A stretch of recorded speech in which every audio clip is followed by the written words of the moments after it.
October ते February या कालावधीमध्ये तुम्हाला बाजारामध्ये अगदी सहजरित्या टवटवीत आणि ताजी जी आवळे असतात ते सहज उपलब्ध होतात.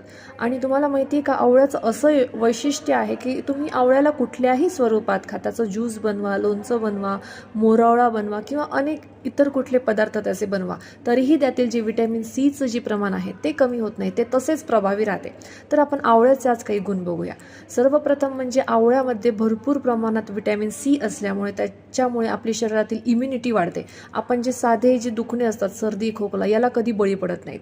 2 नंबर म्हणजे आपली जी त्वचा आहे किंवा आपले केस आहेत हे नेहमी टवटवीत आणि ताजेतवाने राहतात. जसं की आपल्या शरीरातील जी कोलेजिनची पातळी आहे ही आवळ्यामुळे वाढते. तसंच आपले केस, आपली त्वचा यांची चकाकी वाढते. तसे आपलं डोळ्याचे देखील आरोग्य चांगले राहते.